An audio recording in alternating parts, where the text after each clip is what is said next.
50-80% discount సరే, నాణ్యత ఉందా? Don't worry. ఏ ఫ్యాక్టరీలో అయితే మిగతా బ్రాండ్స్ మందులు తయారు చేయబడతాయో అదే ఫ్యాక్టరీలో మెడ్ ప్లస్ బ్రాండ్స్ మందులు కూడా తయారు చేస్తారు. Best quality, best price, always MedPlus. రేపే మహారాష్ట్రలో ఎన్నికలు, మహాయుతి వెసెస్ మహా వికాస్ అఘాడి. సో పోటాపోటీగా రెండు పార్టీలు కూడా చాలా రెండు కూటమిలు కూడా చాలా ప్రతిష్టాత్మకంగా తీసుకున్నాయి. మహారాష్ట్ర ఎన్నికల ఫలితాలని ప్రభావితం చేసే అంశాలు ఏమిటి సార్? అంటే ఒకటి, బీజేపీ, ఎన్సీపీ, అజిత్ పవార్, శివసేన, ఏక్నాథ్ షిండే మహాయుతిగా ఎన్డీఏగా పోటీ చేస్తున్నాయి. మరోవైపు కాంగ్రెస్, ఉద్ధవ్ ఠాక్రే నాయకత్వంలో శివసేన, శరద్ పవార్ నాయకత్వంలో ఎన్సీపీ మహావికాస్ అఘాదిగా పోటీ చేస్తున్నాయి.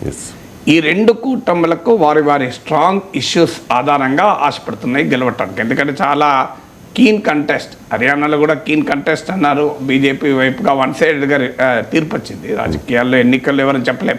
ట్రంప్, కమలా హారిస్ల మధ్య కూడా కీన్ కంటెస్ట్ అన్నారు. అల్టిమేట్లీ ట్రంప్ చాలా క్లియర్ విన్నర్గా ఎమర్జ్ అయ్యారు. రాజకీయాల్లో ఎవరము ఖచ్చితంగా చెప్పలేం. కానీ ప్రధానంగా మహాయుతి గవర్నమెంట్ ఏంటంటే పెద్ద ఎత్తున ప్రభుత్వ వ్యతిరేకత ఎదుర్కొంటుంది. ముఖ్యంగా వ్యవసాయ సంక్షోభము, పడిపోతున్న పంటల ధరలు, ఉల్లిగడ్డల రైతులు తీవ్ర ఆందోళన. మీకు ఉల్లి విదర్భ ప్రాంతం, నాగ్పూరి ప్రాంతం అంతా ఆనియన్ ఫార్మర్స్ చాలా ఎక్కువ మంది. So sugar cane growers, onion farmers. ఉల్లిగడ్డ బాగా ధర ఉన్నప్పుడేమో అంతర్జాతీయ మార్కెట్లో ప్రభుత్వం ఎగుమతులపైన నిషేధం విధిస్తుంది. ఆ బెనిఫిట్ రైతులకు రాకుండా పోతుంది అనేది రైతుల్లో ఉన్న ఆందోళన. కన్జ్యూమర్స్కు ధరలు పెరగకుండా చూసేందుకు ఈ రకమైన ఆంక్షలు విధిస్తూ ఉంటారు. కానీ రైతులు మాకు ధరలు రావడం లేదు అనేది ఆందోళన. అందువల్ల ఈ అగ్రికల్చరల్ క్రైసిస్ ఉంది. అలాగే మరాఠా రిజర్వేషన్ ఇష్యూ ఉంది. ఎన్సీపీని, శివసేనను బీజేపీ చీల్చింది అన్న తీవ్రమైన ఆరోపణ ఉంది. ఇవన్నీ నేపథ్యంలో ప్రభుత్వ వ్యతిరేకత చాలా క్లియర్గా కనబడుతుంది. అది ఇటీవల లోక్సభ ఎలక్షన్స్లో కూడా తీసుకుంటే 48 సీట్స్లో ఉన్న మహారాష్ట్రలో బీజేపీ నాయకత్వంలోని ఎన్డీఏ కూటమికి 17 మాత్రమే వచ్చాయి.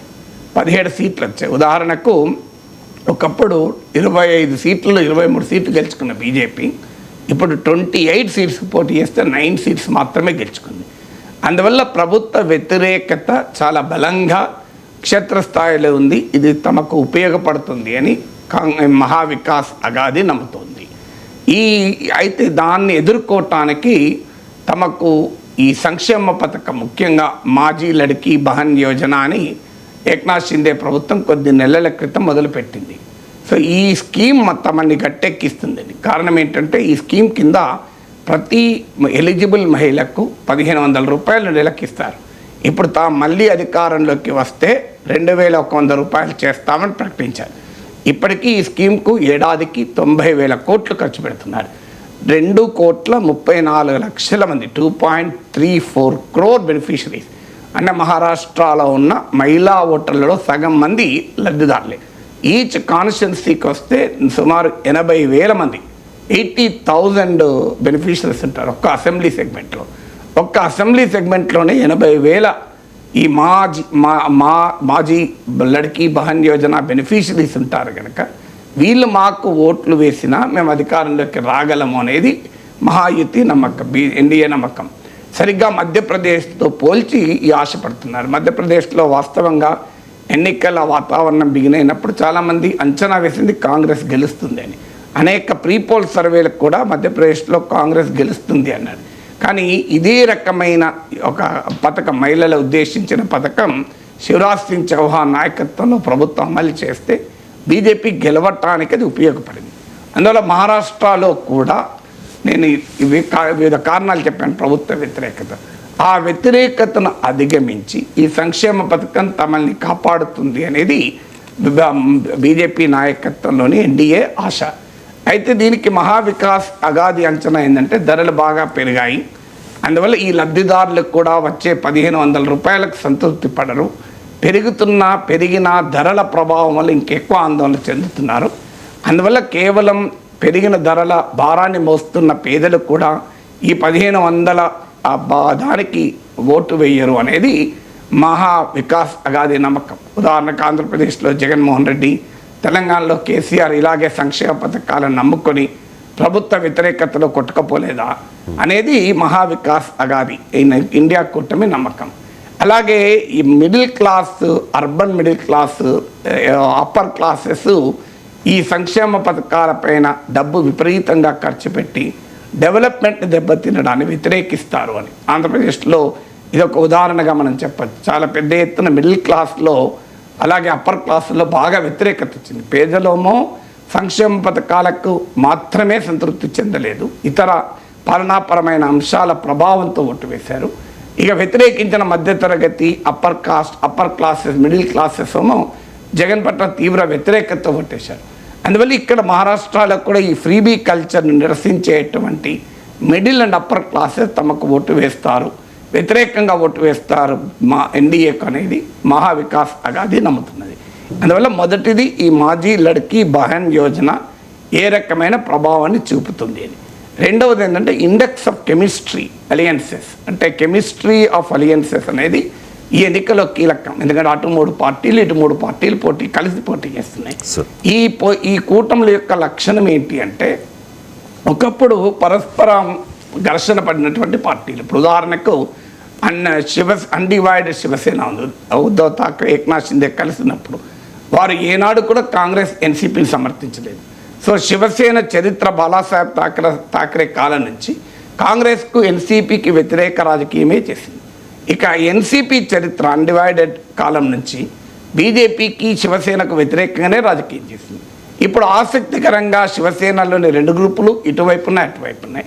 ఎన్సీపీలోని 2 గ్రూపులు ఇటువైపు ఉన్నాయి, అటువైపు ఉన్నాయి. ఈ పరిస్థితుల వల్ల ఓట్ ట్రాన్స్ఫర్ అవుతుందా? ఎందుకంటే మన ఆంధ్రప్రదేశ్ ఎలక్షన్స్ అప్పుడు కూడా మాట్లాడుకున్నాం, ఓట్ ట్రాన్స్ఫర్ కీలకం. తెలుగుదేశం జనసేనల మధ్య ఓట్ ట్రాన్స్ఫర్ 90-95% అయ్యేలా ఉంది. అది ఈ కూటమికి ఉపయోగపడుతుందని ఆ రోజుల్లో కూడా నేను చెప్పాను. ఇప్పుడు మహారాష్ట్రలో కూడా ఈ అలియన్స్ పార్ట్నర్ల మధ్య ఓటు ట్రాన్స్ఫర్ అవుతుందా? దీనికి 2024 లోక్సభ ఎలక్షన్లను తీసుకుంటే మీకు ఈ index of chemistry of alliances, అంటే ఓటు ట్రాన్స్ఫర్ ఏ స్థాయిలో అవుతుంది అని కనుక చూస్తే మహావికాస్ అఘాడీ ఇండియా కూటమికి అప్పర్ హ్యాండ్ ఉంటుంది. ఇండియా కూటమి పక్షాల మధ్య ఓట్ ట్రాన్స్ఫర్ ఇండెక్స్ 79% ఉంటే మీకు ఎన్డీఏ పక్షాల, బీజేపీ మిత్రపక్షాల మధ్య ఓట్ ట్రాన్స్ఫర్ ఇండెక్స్ రిలేటివ్లీ తక్కువ ఉంది, 64% ఉంది. సో అందువల్ల కంపారిటివ్లీ మహావికాస్ అఘాడీలో ఉన్న పార్టీల మధ్య ఓట్ ట్రాన్స్ఫర్ ఎన్డీఏ పక్షాల, మహాయుతి పక్షాల మధ్య ఉండే ఓట్ ట్రాన్స్ఫర్ కన్నా కూడా రిలేటివ్లీ బెటర్గా జరిగే అవకాశం ఉంది. మీకు క్లాసిక్ ఎగ్జాంపుల్ ఏంటంటే ముంబై ప్రాంతంలో ముస్లింలకు కూడా ఉద్ధవ్ ఠాక్రే నాయకత్వం శివసేనకు ఓట్లేశారు. 72% పోల్ స్టడీస్ 2024 ఎలక్షన్ చూస్తే 72% ముస్లిం శివసేన కొట్టేశారు. Shiv Sena is an anti Muslim character ఉన్న పార్టీ, ముస్లింలు తీవ్రంగా వ్యతిరేకించే పార్టీ. కానీ బీజేపీ పైన ఉన్న వ్యతిరేకతతో శివసేన కొట్టేశారు. కానీ ఎన్సీపీకి అనుకూలంగా ఉండేటువంటి ముస్లింలు అజిత్ పవార్ వైపు ఉన్నా కూడా ఎవరు కూడా ఆ కూటమి కోటేయాలి, ఇంక్లూడింగ్ అజిత్ పవార్ కూడా వేయలేదు. కారణం ఏంటంటే బీజేపీతో కలిసినందుకు అజిత్ పవార్ని శిక్షించారు. అందువల్ల ఈ index of vote chemistry of alliances లేదా ఓట్ ట్రాన్స్ఫర్లో కంపారిటివ్లీ మహావికాస్ అఘాడీకి అప్పర్ హ్యాండ్ ఉంటుంది. సో ఇక మూడవది అర్బన్ వర్సెస్ రూరల్. ఇప్పుడు మహారాష్ట్ర ఇస్ లైక్ ఎ రెండు స్టేట్లు అవి. మహారాష్ట్ర రీజన్స్ తీసుకుంటే ఇప్పుడు విదర్భ, మరఠ్వాడ, నార్థన్ మహారాష్ట్ర చాలా పేద ప్రాంతాలు, అంటే ఇక్కడ అగ్రికల్చరల్ క్రైసిస్ ఉన్న ప్రాంతాలు, రైతుల ఆత్మహత్యలు జరిగే ప్రాంతాలు.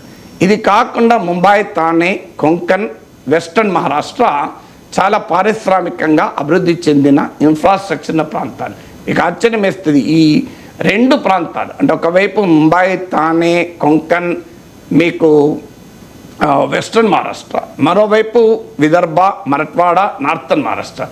ఈ రెండిట్లో సగం సీట్లు ఉన్నాయి, ఇటు ఆఫ్ ఉన్నాయి, అటు ఆఫ్ ఉన్నాయి. పర్ క్యాపిటల్ ఇన్కమ్ తీసుకుంటే మీకు ఈ విదర్భ, మరఠ్వాడ, నార్థన్ మహారాష్ట్రతో పోలిస్తే ముంబై, థానే, కొంకన్, వెస్ట్రన్ మహారాష్ట్ర తలసరి ఆదాయము 2 to 3 times ఉంటుంది, అంత గ్యాప్ ఉంటుంది. సో ఇక్కడ అగ్రికల్చరల్ క్రైసిస్ ఇష్యూ అయితే అక్కడ డెవలప్మెంట్ ఇష్యూ అవుతుంది. అయితే ఇటీవల కాలంలో అటల్ సేతు నిర్మాణము, పోర్ట్లు, ఎయిర్పోర్ట్ల నిర్మాణము, ఇన్ఫ్రాస్ట్రక్చర్, రోడ్స్ నిర్మాణం వల్ల ముంబై, థానే, కొంకన్, వెస్ట్రన్ మహారాష్ట్ర బెల్ట్లో తమకు లాభం జరుగుతుంది అనేది ఎన్డీఏ నమ్ముతుంది. ఇది third factor, urban versus rural. Fourth factor వచ్చే వరకు ఏంటంటే మీకు మరాఠీ అస్మిత. సో మహారాష్ట్ర యొక్క ప్రత్యేకత ఏంటంటే మనకు అర్థం కావాల్సింది. ఫోర్త్ ఫ్యాక్టర్లోకి వెళ్ళే ముందు ఇంకొక ఇంట్రెస్టింగ్ ఫ్యాక్ట్ చెప్తాను. భారతదేశంలో జరుగుతున్న రైతుల ఆత్మహత్యల్లో 37.6%, 37.6% మహారాష్ట్రలో జరుగుతున్నాయి. విచిత్రం ఏంటంటే భారతదేశ జీడిపికి మహారాష్ట్ర 13.3%, 13.3% కంట్రిబ్యూట్ చేస్తుంది. అంతటి రిచెస్ట్ స్టేటు, అదే సమయంలో ఫార్మర్ సూసైడ్స్లో లీడింగ్. అంటే మహారాష్ట్ర ఎంత డివైడెడ్ స్టేటో మనకు అర్థమవుతుంది. ఈ డివైడెడ్ స్టేట్లు ఎలక్టోరల్గా కూడా రెండు రకాల ప్రాంతాల్లో పేద మహారాష్ట్ర, సంపన్న మహారాష్ట్రలో కూడా సమానంగా సీట్లు ఉన్నాయి. అందువల్ల ఈ ఎలక్షన్ నరేటివ్స్ ఎలా ప్లే అయిపోతాయో చూడాలి. తర్వాత మీకు ఇక మరాఠీ అస్మిత కూడా చాలా కీలకం. ఎందుకంటే మీకు గుజరాతీ పాపులేషన్, ఇప్పుడు ఉదాహరణకు ముంబై ప్రాంతంలో తీసుకుంటే ముంబైలో 43% of Mumbai are migrants, original Maharashtrians కాదు. ఒక 42% మాత్రం ఒరిజినల్ మహారాష్ట్రియన్స్. మీకు అరౌండ్ 19% వరకు మీకు గుజరాతీస్ కూడా ఉంటారు అందులో. మీకు విత్ ఇన్ మైగ్రెంట్లో 19% గుజరాతీస్. సో ఈ గుజరాతీస్ రిలేటివ్లీ రిచర్, బిజినెసెస్ వీళ్ళంతా డామినేటింగ్. సో అందువల్ల మోడీ, అమిత్ షా గుజరాతీస్ కనుక గుజరాతీ వర్సెస్ మరాఠీ అస్మిత మహారాష్ట్ర చరిత్రలు కూడా ఉంది. సంయుక్త మహారాష్ట్ర ఉద్యమం కొరకు జరిగిన పోరాట కాలం నుంచి ఈ డివిజన్ ఉంది. సో ఆ డివిజన్ను ఇప్పుడు కాంగ్రెస్, ఎన్సీపీ, శివసేన, ముఖ్యంగా శివసేన, ఎన్సీపీ ఈ రెండు పార్టీలు మరాఠీ అస్మిత అని పిలిపిస్తున్నాయి. ఈ మరాఠీ అస్మిత గుజరాతీల డామినేషన్ అని. కారణం ఏంటి అంటే మోడీ పేరిట ఓట్లు అడుగుతున్నారు. ఎందుకంటే మహారాష్ట్రలో బీజేపీ ఇంకా ముఖ్యమంత్రి అభ్యర్థిని కూడా మేము చెప్పమన్నారు. ఎందుకంటే ఏక్నాథ్ షిందే కాదు అంటే శివసైనికులు ఓటేయరు, దేవేంద్ర ఫడ్నవీస్ కాదు అంటే బీజేపీ సాంప్రదాయ ఓటర్లు ఓటేయరు. అందుకే ఎన్నికల తర్వాత చూసుకుంటాం, ఇప్పుడైతే మోడీ పేరిట ఎన్నికలకు పోతామని. దాన్ని మహావికాస్ అగాది ఉపయోగించుకుంటుంది. ఓహో, మీరు గుజరాతీ నాయకుల పేర్లు చెప్పి మహారాష్ట్ర వాళ్ళ ఓట్లు అడుగుతారా అని.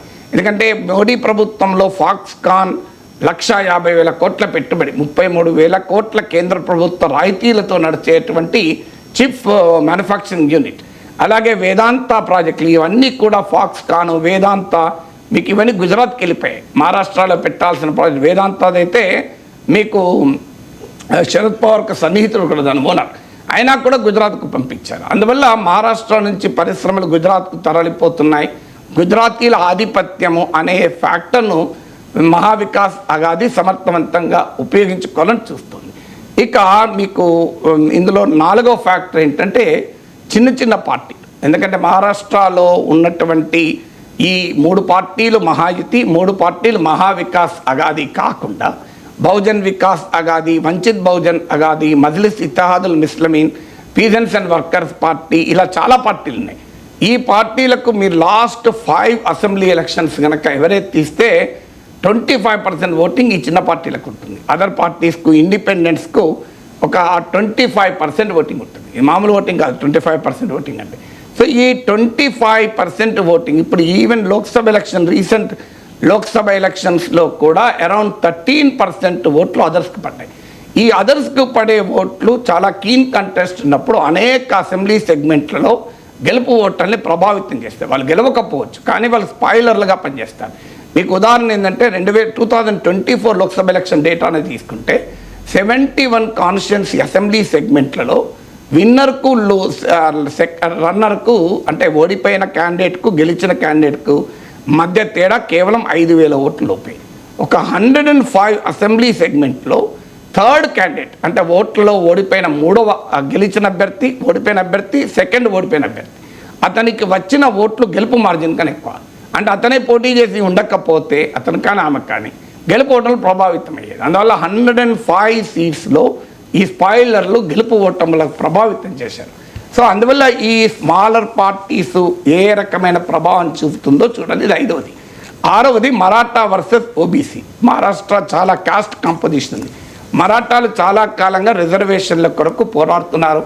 మనోజ్ జరంగి పార్టీ నాయకత్వంలో పెద్ద ఎత్తున పోరాడుతున్నారు. మరాఠ్వాడా ప్రాంతంలో వీళ్ళకి చాలా బలం కూడా ఉంది. అయితే వాళ్ళు ఇటీవల ఎన్నికల్లో పోటీ చేయమని ప్రకటించారు. బట్ ఏదైనా అది బీజేపీకి వ్యతిరేకంగా లోక్సభ ఎలక్షన్లో మరాఠాలు ఓటేశారు. మహారాష్ట్ర జనాభాలో 28% మన మరాఠాస్. సో వారికి ఓబీసీ స్టేటస్ ఇవ్వాలి, రిజర్వేషన్లు ఇవ్వాలి అని చాలా కాలంగా మరాఠాలు పోరాడుతున్నారు. దాన్ని ఓబీసీలు వ్యతిరేకిస్తున్నారు. మీకు ఈవెన్ మహాయుతి నాయకులైన ఓబీసీ లీడర్లకు కూడా వ్యతిరేకిస్తున్నారు. ఎందుకంటే ఓబీసీల ఆందోళన ఏంటంటే మా సీట్లకు ఎఫెక్ట్ అవుతుంది. మీకు ఆంధ్రప్రదేశ్లో మీకు ప్యారలల్ కనబడుతుంది.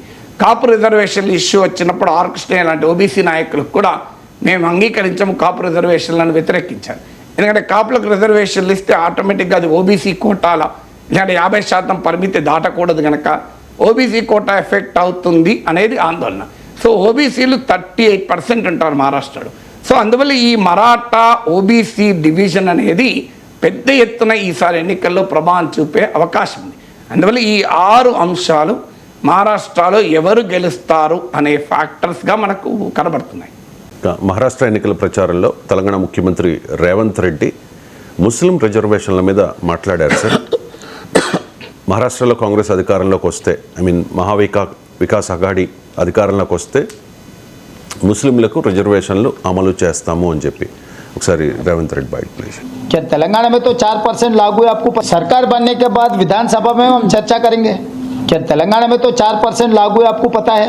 पहले 5% किया था, सुप्रीम कोर्ट ने उसको 51% हो जा रहे, 50% के ऊपर हो जा रहे, ऐसा आदेश मिला. उसके बाद हम लोग कांग्रेस पार्टी ने डॉक्टर YS राजशेखर रेड्डी जी जब मुख्यमंत्री थे, यूपीए चेयरपर्सन सोनिया गांधी जी के नेतृत्व में Andhra Pradesh and Telangana combined state में 4% हम लागू किए. आज भी उनके वजह से लाखों लोग बेनिफिट हुए. परसों मैं टीचर रिक्रूटमेंट करवाया था, 11,000 टीचर रिक्रूटमेंट हुए, तो उसमें मुस्लिम minority 720 teacher they have got elected in this reservation.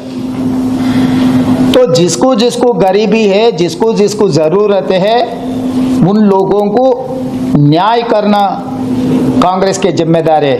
सरकार बन రైట్ సార్. ఉమ్మడి ఆంధ్రప్రదేశ్లో కాంగ్రెస్ పార్టీ ముస్లింలకు 4% రిజర్వేషన్ ఇచ్చింది. మేము అధికారంలోకి వస్తే మహారాష్ట్రలో 4% ముస్లింలకు రిజర్వేషన్లు ఇస్తాము అని చెప్తూ ఉన్నారు రేవంత్ రెడ్డి. ఎందుకు ఈ హామీ ఇవ్వాల్సి వచ్చింది? అంటే అక్కడ భారతీయ జనతా పార్టీ పెద్ద ఎత్తున అటాక్ చేస్తుంది. మీరు ముస్లిం రిజర్వేషన్లను గురించి ప్రధాన అంశంగా అటాక్ చేస్తుంది. ఆడ ఓవైసీ నాయకత్వంలో MIM ముస్లిం ఓట్లు మహావికాస్ అఘాడీకి రాకుండా పరోక్షంగా బీజేపీకి ఉపయోగపడే ఎత్తుగడేస్తుంది. సో అనేక రాష్ట్రాల్లో MIM అదే పని చేస్తుంది, మహారాష్ట్రలో కూడా అదే పని చేస్తుంది. సో ఈ ముస్లింలకు కాంగ్రెస్ కూడా అన్యాయం చేసింది అని బీజేపీనే కాదు కాంగ్రెస్ని కూడా అటాక్ చేస్తుంటాడు. మీకు తెలంగాణలోనేమో కాంగ్రెస్ ప్రభుత్వానికి అనుకూలంగా, ఇక్కడ అది కాంగ్రెస్ అధికారంలోకి వచ్చాక మారిపోయారు. అంతకుముందు బీఆర్ఎస్కు అనుకూలంగా ఉండే 2023 అసెంబ్లీ ఎన్నికల సమయంలో ఒక రకంగా అసదుద్దీన్ ఓవైసీ బీఆర్ఎస్ నాయకుడిగానే ప్రచారం చేశారు. కానీ బెంగాల్, బీహార్, ఉత్తరప్రదేశ్ మీ దేశంలో ఎక్కడైనా చూడండి MIM పాత్ర ఏంటంటే ముస్లిం ఓట్లు సెక్యులర్ పార్టీస్కు రాకుండా చూస్తారు.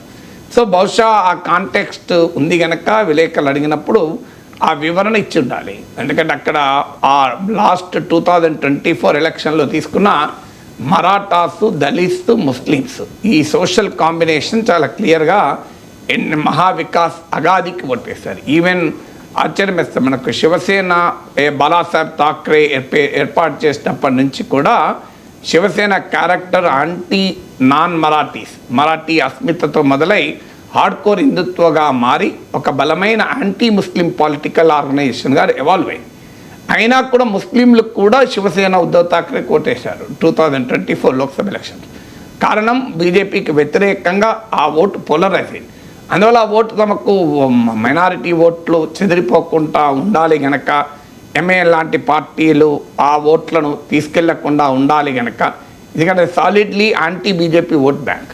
సో ఆ ఓట్ బ్యాంక్ను చెదరకుండా ఉండాలి అనే ఆలోచనతో కూడా చేయొచ్చు. ఎందుకంటే ఇప్పుడు మా రాజకీయాల్లో అది చర్చనీయాంశంగా ఉంది కనుక, తెలంగాణ కాంగ్రెస్ ప్రభుత్వం ఉంది కనుక మేము కాంగ్రెస్ ప్రభుత్వం అమలు చేసింది అనేది చెప్పడం వల్ల విశ్వాసం కలుగుతుంది అని ఆలోచన ఉండవచ్చు. మహారాష్ట్ర ఎన్నికల ప్రచారంలో రేవంత్ రెడ్డి ముస్లిం రిజర్వేషన్లు కల్పిస్తాము అని చెప్పిన హామీని భారతీయ జనతా పార్టీ అపోజ్ చేస్తోంది సార్.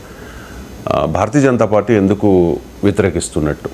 రేవంత్ రెడ్డి అంటే రేవంత్ రెడ్డి వ్యతిరేకించడం కాదు, రేవంత్ రెడ్డిని బీజేపీ నరేంద్ర మోడీ వచ్చి రేవంత్ రెడ్డి విమర్శిస్తారా? అంటే అంటే అంటే ఆ హామీని ముస్లిం రిజర్వేషన్లో అనే అంశాన్ని బీజేపీ వ్యతిరేక, రేవంత్ రెడ్డి ఇష్యూ కాదు.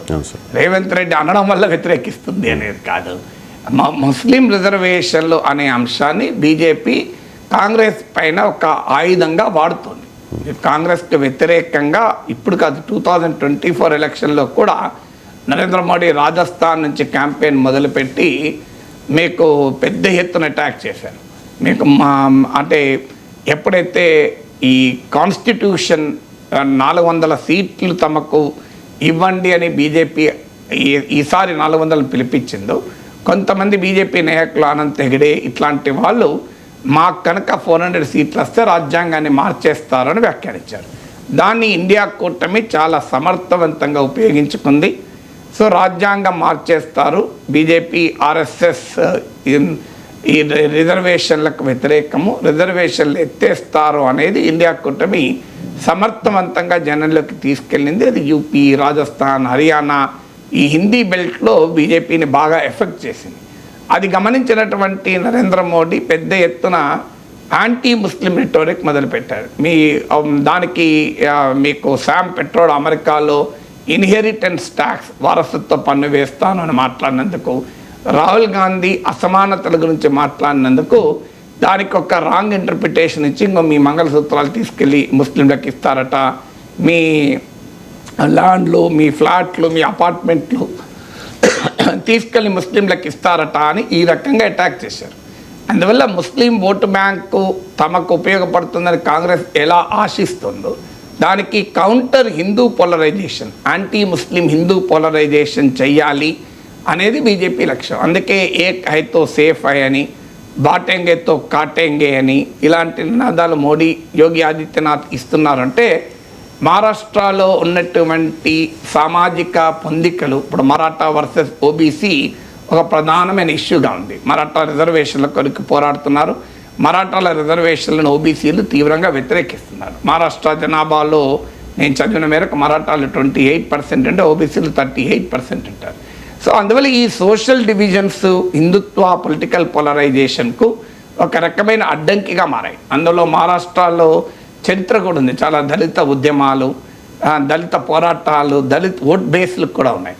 సో అందువల్ల మహారాష్ట్రలో ఉన్నటువంటి ఈ సోషల్ డివిజన్స్ హిందుత్వ ఆధారంగా మెజారిటేరియన్ బీజేపీ పాలిటిక్స్కు అడ్డంకిగా ఉంది.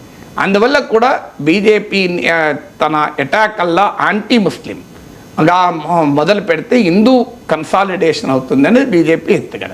అందులో భాగంగా ముస్లింలకు రిజర్వేషన్లు ఇస్తే ఓబీసీల రిజర్వేషన్లు తగ్గుతాయి, ఎస్సీ ఎస్టీల రిజర్వేషన్లు తగ్గుతాయి అనేది ఆ ఫియర్ను బీజేపీ కాస్త కలిగించాల్సింది. ఎలాగైతే మరాఠాలకు రిజర్వేషన్లు ఇస్తే తమకు నష్టం జరుగుతుందని ఓబీసీలు భావిస్తున్నారో, అదే రకంగా మీరు ముస్లింలకు రిజర్వేషన్లు ఇవ్వడం ద్వారా ఓబీసీలకు, ఎస్సీ ఎస్టీలకు ఉండే సీట్లు పోతాయి అనే యొక్క భయాన్ని కలిగించాలి అనేది బీజేపీ ఎత్తుగడ.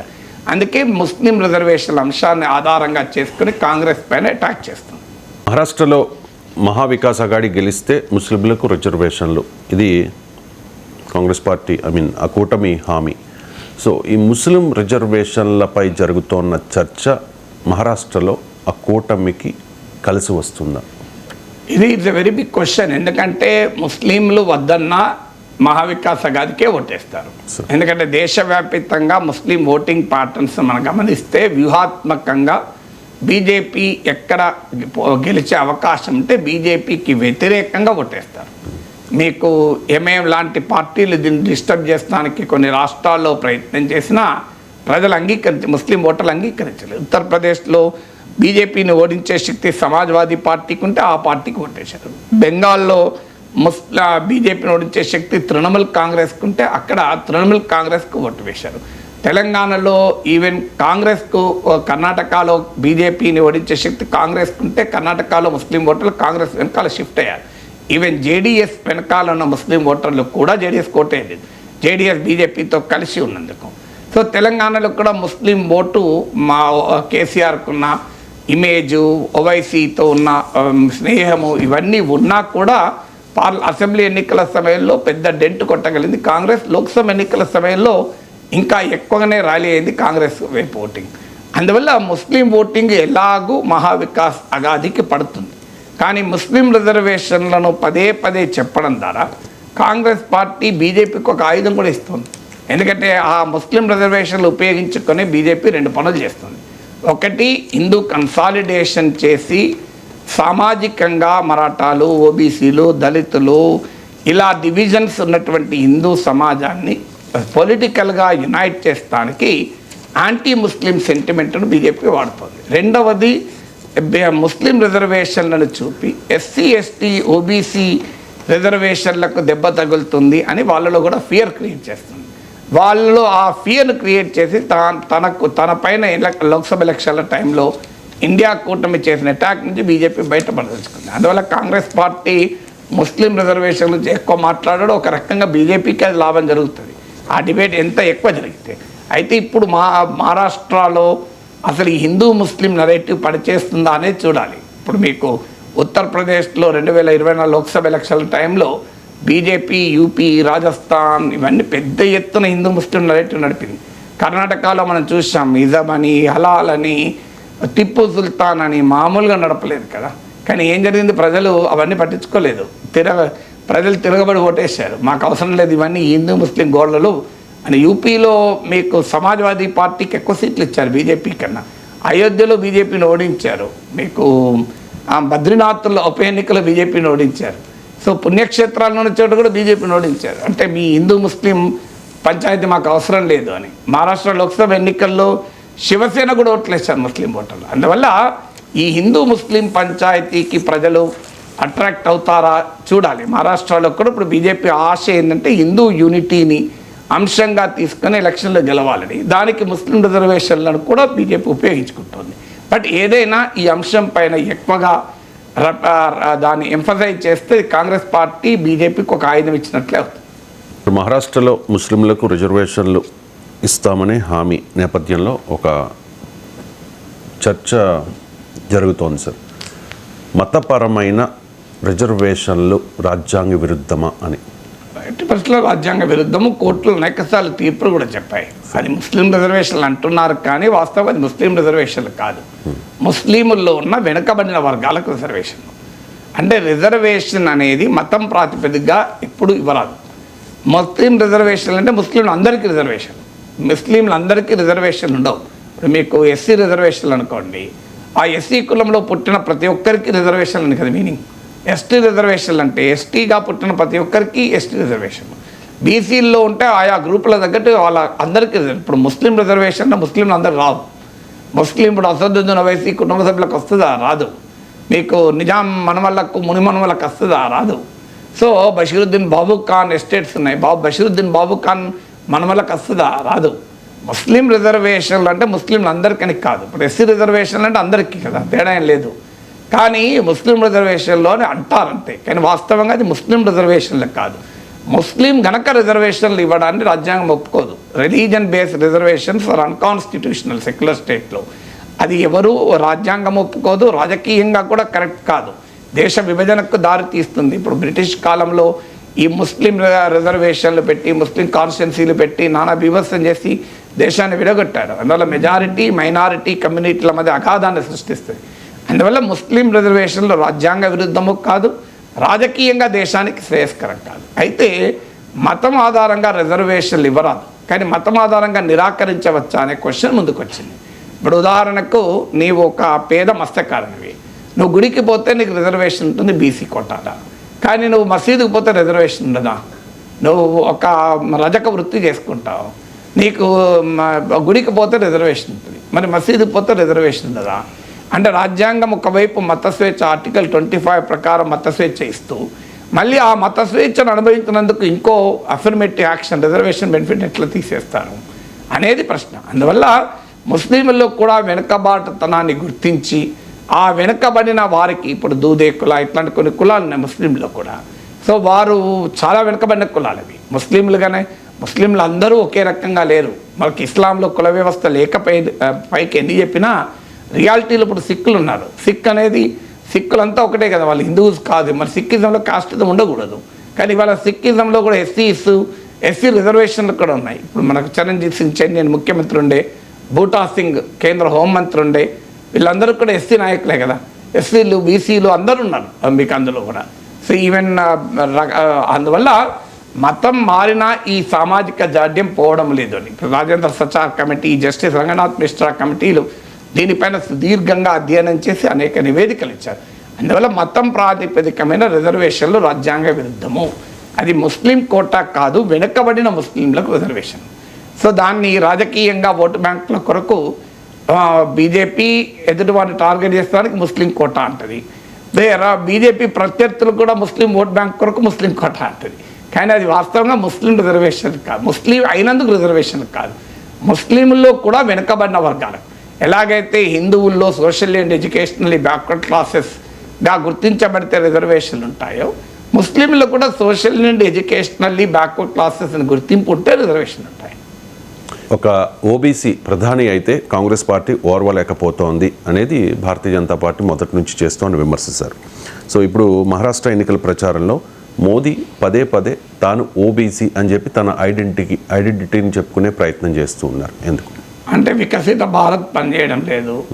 Development, digital India, stand up India, startup India, made in India, make in India, ఇవేవి స్వచ్ఛ భారత్ ఇవేవి పనిచేయడం లేదని అర్థం. చైనా, పాకిస్తాన్ కూడా పనిచేయడం లేదు, హిందూ ముస్లిం పనిచేయడం లేదు, ఇక మిగిలింది ఏంటి? సో అందువల్ల తన వ్యక్తిగత అస్తిత్వాన్ని కూడా ప్రధానమంత్రి వాడుకోవాల్సి వచ్చింది. నరేంద్ర మోడీ బీసీల కొరకు ఉద్యమాలు నడిపిన నాయకుడు కాదు. నరేంద్ర మోడీ నిజమే వెనుకబడిన కులాల నుంచి వచ్చాడు, అది గొప్పతనం, భారతదేశం గర్వించాలి, భారత డెమోక్రసీ. ఎందుకంటే ఇప్పుడు మన ఉమ్మడి ఆంధ్రప్రదేశ్ నుంచి ఇప్పటి వరకు 50% పైగా బీసీలు ఉన్న ఒక్క ముఖ్యమంత్రి ఎవరు కాలే కదా. అందువల్ల భారతీయ జనతా పార్టీలో ఆ విషయాల్లో అభినందించాలి. భారత రాజకీయాల్లో ఒక వెనుకబడిన వర్గానికి చెందిన లీడరు, ఒక పేదరికం నుంచి వచ్చిన లీడర్, ఏ గాడ్ ఫాదర్ లేకుండా దేశ ప్రధాని కాగలిగాడు, అది అప్రిషియేట్ చేయాలి, గర్వించాలి, దానికి ఏం అభ్యంతరం లేదు. కానీ బీసీ అస్తిత్వం నుంచి నరేంద్ర మోడీ ప్రైమ్ మినిస్టర్ కాలే. ఆయన గుజరాత్ ముఖ్యమంత్రి బీసీ అస్తిత్వం గురించి కాలే. ఆయన బీసీల కొరకు ఉద్యమాలు చేసి లీడర్ కాలే. ఇప్పుడు కొంతమంది ఉద్యమాలు చేసి మీకు నాయకులు అవుతారు. నరేంద్ర మోడీ బీసీల కొరకు ఎక్కడ ఏ పోరాటం జరిపారు నాకు చెప్పండి ఇప్పటి వరకు. ఏదైనా ఒక్క ఉదాహరణ, ఇంకో వెనుకబడిన కులాల కొరకు నరేంద్ర మోడీ ఒక పెద్ద ఎత్తున ఉద్యమం నడిపాడు అని. మండల ఉద్యమం నరేంద్ర మోడీ నడిపాడా? ఇప్పుడు మీకు లాలూ ప్రసాద్ యాదవ్, మీకు ములాయం సింగ్ యాదవ్, వీళ్ళు మండల్ పాలిటిక్స్ పెద్ద ఎత్తున మండల ఉద్యమాల్లో భాగమయ్యారు. పోనీ మండల్ కమిషన్ అమలు కావాలని చెప్పి నరేంద్ర మోడీ ఏమైనా పోరాటం చేశాడా? సో బీసీల కొరకు ఎక్కడ పోరాటాలు చేశారు కనుక ఇవాళ బీసీ అస్తిత్వ ఎన్నికలు ఉపయోగించుకున్న అనే అధికారం నరేంద్ర మోడీకి ఉంటుందా? Narendra Modi is national leader, Hindutva icon, aspirational ఇండియాను కదిలించగలిగిన నాయకుడు. అందువల్ల 10 ఏళ్ళ పాలించాక కూడా తన ప్రభుత్వ పర్ఫార్మెన్స్ పైన ఓట్లు అడగలేక తన కుల అస్తిత్వాన్ని బట్టి ఓట్లు అడుగుతున్నారంటే what does it reflect? Prime minister స్థాయి 10 ఏళ్ళ తర్వాత కదా. ఇప్పుడు ఏదో మొదటిసారి అంటే నేను ఒప్పుకుంటాను. 10 ఏళ్ళంటే ఈ దేశ ప్రధానిగా చేసిన సేవలు, ఈ దేశ ప్రధానిగా నిర్వహించిన పాత్ర చెప్పుకుంటే ప్రజలు ఓట్లేయాలి కదా. అవి చెప్పుకుంటే ఓట్లేయాల్సిన పరిస్థితుల్లో నేను బీసీని కనుక నేను ప్రధానమంత్రి అయితే కాంగ్రెస్ ఓరలేకపోతుంది అని తన కులం కార్డును ఒక స్థానికంగా అసెంబ్లీ సెగ్మెంట్లో పోటీ చేసి ఎమ్మెల్యే వాడుకున్నట్లు, ఒక వార్డు మెంబర్ వాడుకున్నట్లు ప్రైమ్ మినిస్టరే వాడుకుంటే ఆయన గౌరవాన్ని పెంచదు, ఆయన బలహీనతను తెలియజేస్తుంది. ప్రధానమంత్రి నుంచి మనం ఎక్స్పెక్ట్ చేయాల్సింది 10 ఇయర్స్గా ఒక దేశానికి ఆయన చేసిన సేవల్ని చెప్పి దిస్ ఈజ్ మై పర్ఫార్మెన్స్, మీకు నచ్చితే నా పార్టీకి ఓటేయండి అని అనాలి. అలా కాకుండా బీసీ అస్తిత్వాన్ని చెప్పుకోవాల్సి వస్తుంది అంటే that shows the weakness of Narendra Modi and weakness of BJP అన్న. కానీ ఎందుకు చేస్తున్నాడు అంటే ఒకవైపు ఏమో ఏక్ హైతో సేఫ్ హై, మనం బాటెంగేతో కాటెంగే అంటున్నారు. మరి ఏక్ హైతో సేఫ్ హై అనేటప్పుడు ఏక్ ఉండాలి కదా, అందరు హిందువులే కదా, మధ్యలో ఈ ఓబీసీ ఎందుకు వచ్చింది? ఎందుకు ఈ ఓబీసీ తాను ఓబీసీ అని ఎందుకు బాటెంగే చేస్తున్నాడు? బాటెంగే చేస్తే కాటెంగే అవుతుంది కదా. ఒకవైపు ఏమో మనం కులాల వారిగా విడిపోకూడదు, మన హిందూ యూనిటీ కావాలి అంటారు. కాస్ట్ సెన్సస్ కూడా వ్యతిరేకం, ఎందుకంటే కులాల లెక్కలేస్తే హిందూ సమాజం ఐక్యత పోతుంది అని. మరోవైపు ప్రైమ్ మినిస్టర్ ఎన్నికల ప్రచారంలో నేను బీసీని అని చెప్తాడు. నేను భారతీయుని చెప్పాల్సిన ప్రైమ్ మినిస్టర్ తన రాజకీయంగా నేను హిందూ నేషనలిస్ట్ అని 2014లో చెప్పాడు.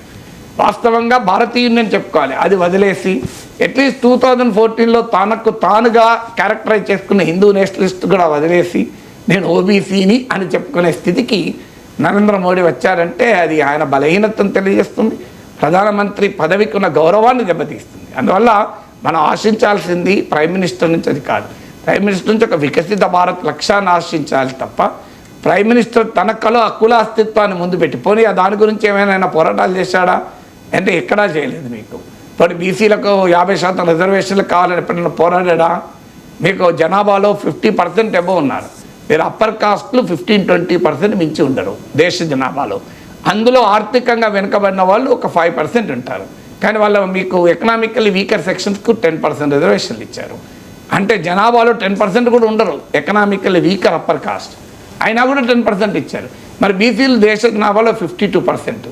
మరి బీసీ ప్రైమ్ మినిస్టర్ 10 ఏళ్ళుగా ఉంటే బీసీలకు అందులో సగం ఎందుకున్నాయి రిజర్వేషన్లు? దానికి ఆన్సర్ చెప్పాలి కదా నరేంద్ర మోడీ.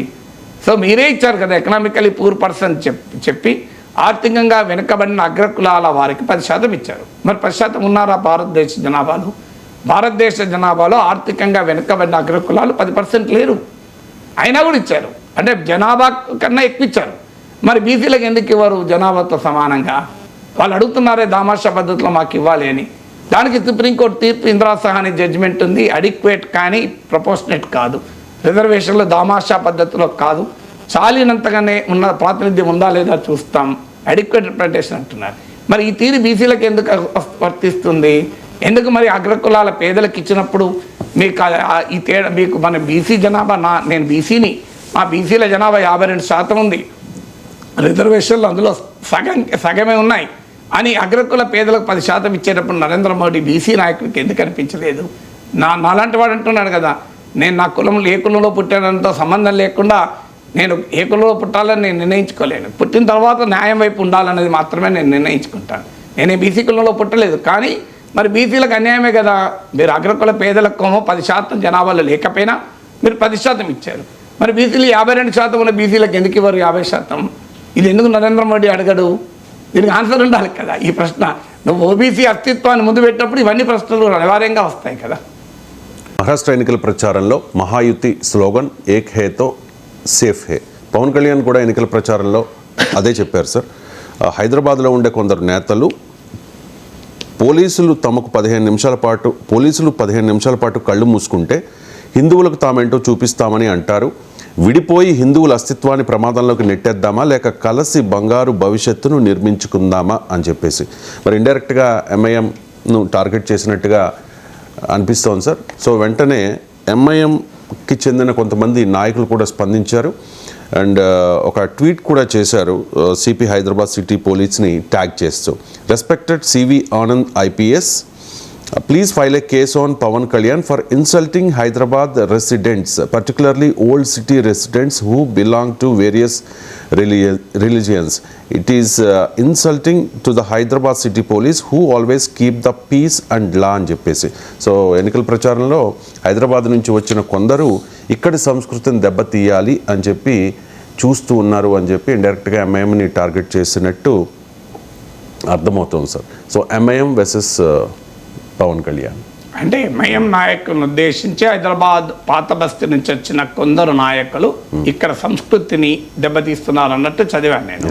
మీరు 15 నిమిషాలన్న దాన్ని కూడా ప్రస్తావించాలంటున్నారు, ఎక్కడ నేను చదవలేదు. సో కానీ 15 నిమిషాలు అని అక్బరుద్దీన్ ఓవైసీ అన్న మాట నిజం, అది దుర్మార్గమైన మాట కాదని ఎవరు అన్నారు. కానీ అక్బరుద్దీన్ ఓవైసీకి శిక్ష పడలేదు. కారణం బీఆర్ఎస్ ఎంఐఎం కలిసినాయి కనుక శిక్ష పడలేదు. మరి బీజేపీ ఏం చేసింది? 1000 మందితో ఒక ఇందిరా పార్క్లో 3 రోజులు ధర్నా చేయనట్టు అక్బరుద్దీన్ ఓవైసీని జైలు వేయడానికి ఎందుకు చేయలేదు? కేంద్ర ప్రభుత్వం మరి కేసు ఎందుకు పెట్టలేదు? ప్రజల మధ్య విభేదాలు సృష్టించే ఎన్ఐఏ కింద కేసు పెట్టదు, నేషనల్ ఇన్వెస్టిగేషన్ ఏజెన్సీ కేసు పెట్టచ్చు కదా.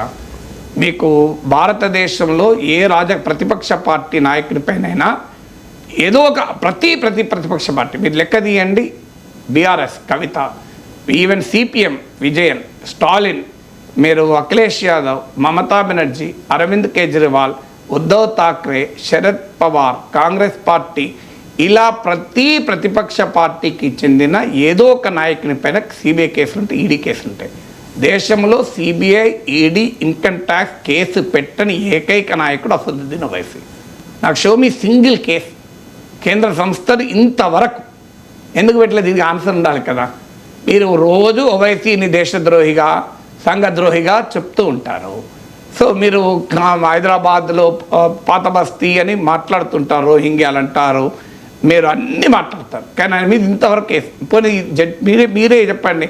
Asaduddin Owaisi is the most honest politician in the country and certificate ఇవ్వ, నాకు అభ్యంతరం లేదు. లెట్ అమిత్ షా టెల్ మేము కేసు ఎందుకు పెట్టలేదంటే అసదుద్దీన్ ఓవైసీ చాలా నిజాయితీపరుడు. ఆయన రాజకీయాల్లో మేము వ్యతిరేకించవచ్చు, కానీ ఆయన వ్యక్తిగతంగా అవినీతికి దూరము, చాలా నిజాయితీపరుడు, చాలా ఆయన విద్వేషాలు కూడా ఎక్కడా రెచ్చగొట్టరు. ఎంఐఎం నేతలు వాళ్ళ ముస్లింల కొరకు పనిచేస్తే మేము కాదనలేము అని అంటాడు మరి అమిత్ షా. మరి ఇంత భయంకరంగా అక్బరుద్దీన్ ఓవైసీ మాట్లాడితే నాలంటాడు గంటలు మాట్లాడడం వ్యతిరేకంగా. నాకు చూపెట్టండి బీజేపీ ఎక్కడన్నా కేసు పెట్టిందా? సో ఎక్కడన్నా హైకోర్టుకి వెళ్ళిందా ఇంప్లీడ్ అయ్యి? ఎలా మీరు అక్బరుద్దీన్ ఓవైసీకి అంత ఓపెన్గా వీడియోలు కూడా ఉన్నాయి కదా, వీడియోలు ఉన్న తర్వాత కూడా ఆయన కేసు శిక్ష పడలేదు కదా, ప్రూఫ్ ఉన్నాక కూడా. మరి శిక్ష పడినప్పుడు బీజేపీ సుప్రీంకోర్టు దాకా పోవచ్చు కదా, హైకోర్టు దాకా పోవచ్చు కదా, అసెంబ్లీలో వాకౌట్ చేయొచ్చు కదా, ఇందిరా పార్క్లో ధర్నా చేయొచ్చు కదా, కేంద్ర ప్రభుత్వ సంస్థలే కేంద్ర ప్రభుత్వం 10 ఏళ్ళుగా బీజేపీ అధికారం ఉంది కదా, ఏ కేంద్ర సంస్థ అయినా కేసు పెట్టచ్చు కదా. ఎందుకంటే చాలా సీరియస్ కామెంట్ కదా. 15 నిమిషాలు నాకు టైం ఇవ్వండి, ఓ మతాన్ని వాళ్ళు లేకుండా చేస్తారంటే మామూలు విషయం కాదు కదా. అది ఒక పెద్ద జెనోసైడ్కు పిలుపు, అది మారణ హోమానికి పిలుపు. దాన్ని ఎందుకు అంగీకరించారు? మరి ఇంతవరకు కేంద్ర సంస్థలు ఎందుకు కేసు పెట్టలేదో పవన్ కళ్యాణ్ అడగాలి మోడీని. ఎందుకు కేసు పెట్టలేదు? పోనీ జనసేన వాళ్ళని ఇప్పుడైనా కేసు పెట్టండి. సో దాని మీద ఎందుకు కేసు పెట్టలేదు? పొలిటికల్గా వాడుకుంటారు కానీ కేసు పెట్టరు. చూడండి మీరు ఎక్కడ ఎంఐఎం నాయకుల పైన కేంద్ర సంస్థలు ఏవి పోవు. మీరు ఎగ్జాంపుల్ చెప్పండి, ఒక్కరు ఏ ఎంఐఎం లీడర్ పైన ఇన్కమ్ ట్యాక్స్ డిపార్ట్మెంట్ వెళ్ళిందా, ఈడీ వెళ్ళిందా, సిబిఐ వెళ్ళిందా? నథింగ్ కదా. దేశంలో ప్రతి నాయకుని వెనకాల పడుతుంది. ముఖ్యమంత్రులు అరెస్ట్ చేస్తారు, పొలిటీషియన్లు అరెస్ట్ చేస్తారు, ఎక్సెప్ట్ ఎంఐఎం. మరి వాట్ డస్ ఇట్ ఇండికేట్? ఇంతగా నేను ఎక్స్ప్లెయిన్ చేయాల్సిన అవసరం లేదు కదా. సింపుల్గా అంటున్నాను, మీరు పాత బస్తీకి చెందిన కొందరు నాయకులు మొత్తం హైదరాబాద్ను పవన్ కళ్యాణ్ అవమానించారు నేను అనుకోను. హైదరాబాద్ ప్రజల్ని, పాత బస్తీ ప్రజల్ని అవమానించారు కాదు. ఇట్ వాజ్ రెఫరెన్స్ టు ఏమన్నా 15 నిమిషాలను అన్నాడో లేదో నేను చూడలేదు. ఒకవేళ అన్నా కూడా it is only reference to MIM. So పాత బస్తీ నుంచి వచ్చి ఇక్కడ మన సంస్కృతిని దెబ్బతీస్తారని, మన సంస్కృతిని దెబ్బతీసే వాళ్ళ మీద కేసులు పెట్టాలి కదా అంటున్నాను నేను. మీరు ఎందుకు కేసులు పెడతలేరు? రాజకీయంగా విమర్శలు చేసి వదిలేస్తారా? ఎందుకు ఉపేక్షిస్తున్నారు? కేంద్ర హోంమంత్రిత్వ శాఖ ఏం చేస్తోంది? ఇది ఇంటర్నల్ డిస్టర్బెన్సెస్ అనేది కేంద్ర పరిధిలో రాదా? లా అండ్ ఆర్డర్ అనేది మీకు రాష్ట్ర పరిధిలో ఉంటుంది, ఇంటర్నల్ సెక్యూరిటీ కేంద్ర పరిధిలో ఉంటుంది, అంతర్గత భద్రత. ఒక మతానికి చెందిన రాజకీయ నాయకుడు ఇంకో మతం పైన అంత తీవ్రమైన ఆరోపణలు చేస్తే అది అంతర్గత భద్రతా సవాల్ కాదా? మరి మీరు ఎందుకు కేసు పెట్టరు? సో నేనే అమిత్ షా ప్లేస్లో ఉంటే అక్బరుద్దీన్ ఓవైసీని మీరు కోర్టుకి ఇచ్చి జైల్లో వేయించేవాడిని. మరి ఎందుకు వేస్తలేరని నాకు నిజంగా అర్థం కాదు. Who is saving Akbaruddin Owaisi? KCR save చేశాడు, అందరికీ తెలుసు. అది బీఆర్ఎస్ వాళ్ళకున్న రిలేషన్షిప్ వల్ల. మరి బీజేపీ ఎందుకు స్పేర్ చేస్తుంది? కేసీఆర్ సేవ్ చేస్తే బీజేపీ ఎందుకు స్పేర్ చేస్తుంది? దీనికి ఆన్సర్ ఉండాలి కదా. పార్లమెంట్లో లగచర్ల పైన తీర్మానం చేస్తామని బీజేపీ నాయకులు అంటున్నారు. అక్బరుద్దీన్ ఓవైసీ వ్యాఖ్యల పైన ఎప్పుడైనా తీర్మానం చేశారా? పార్లమెంట్ పక్క పెట్టి అసెంబ్లీలో చేసినట్టు కూడా గుర్తులేదు నాకు. ఎందుకు చేయకూడదు? పార్లమెంట్లో ఆయన అన్న పార్లమెంట్ సభ్యుడు కదా, మీరు తీర్మానం చేయండి ఖండిస్తూ. మరి లగచర్ల మీద తీర్మానం పార్లమెంటుకు చేయగలిగినప్పుడు ఇంత ఘోరమైన వ్యాఖ్యలు చేసి అక్బరుద్దీన్ ఓవైసీని ఖండిస్తూ పార్లమెంట్లో తీర్మానం చేయండి. ఎందుకు చేయరు? ఏమైనా ఎన్నికల సమయంలో దాన్ని వాడుకుంటారు, తర్వాత వదిలేస్తారు. ఇప్పుడు జిహెచ్ఎంసీ ఎన్నికల సమయంలో రోహింగ్యాస్ వాడుకున్నారు, తర్వాత ఇక్కడ రోహింగ్యాల గురించి ప్రస్తావన ఉందా? విచిత్రమైన జిహెచ్ఎంసీ టైంలో అసలు హైదరాబాద్లో రోహింగ్యాలు పెద్ద ప్రమాదం అన్నట్టు క్రియేట్ చేశారు. తర్వాత ఢిల్లీలో వాళ్ళ కేంద్ర ప్రభుత్వమే వాళ్ళకి ఇల్లు కట్టిస్తామని ప్రతిపాదన చేసింది. పెద్ద ఎత్తున ఆర్ఎస్ఎస్ పరివారం నుంచి వ్యతిరేకత వచ్చాక కేంద్ర పట్టణాభివృద్ధి శాఖ వెనక్కి తగ్గింది. నోటిఫికేషన్ ఓపెన్గా నోటిఫై చేశారు రోహింగ్యాలకు ఇల్లు కట్టిస్తామని. సో వాళ్ళు ఢిల్లీలోమో బీజేపీ ప్రభుత్వం రోహింగ్యాలకు ఇల్లు కట్టిస్తుంది, హైదరాబాద్లోమో రోహింగ్యాలు ఉపయోగించుకుంటారు. ఇది ఎన్నికల కొరకు కాదా? అందువల్ల మీకు నిజాయితీ ఉంటే, హిందువుల పైన ప్రేమ ఉంటే, అసలు సమాజం పైన ప్రేమ ఉంటే, ఇలాంటి హిందువులు ముస్లింలతో కూడా సంబంధం లేదు, 2 మతాల మధ్య విద్వేషాలు రెచ్చగొట్టే వ్యాఖ్యలు ఎవరు చేసినా అది హిందూ నాయకుడా ముస్లిం నాయకుడా సంబంధం లేదు. ఇలాంటి వాటిని మీరు తీవ్రంగా చర్యలు తీసుకోవాలి కదా. పవన్ కళ్యాణ్ లేఖ రాయమనండి మోడీకి. జనసేనకు చెందిన 2 ఎంపీలు ఉన్నారు, పార్లమెంట్లో తీర్మానం పెట్టమనండి. బీజేపీ ఎంపీలు ఉన్నారు, హైదరాబాద్లో ఎంపీలంతా బీజేపీ కదా. మీకు చేవెళ్ళ, మల్కాజ్గిరి, సికింద్రాబాద్ 3 ఎంపీలు బీజేపీ కదా. మరి ఇంత ఘోరమైన మాటలు అన్న నాయకుని పైన మీరు ఎందుకు చర్యలు తీసుకోరు? సో అట్లీస్ట్ ఆ చర్యలు తీసుకోమని ఎందుకు అడగరు? మాలాంటి వాళ్ళకి గొంతు దించుకొని అడుగుతున్నాం కదా.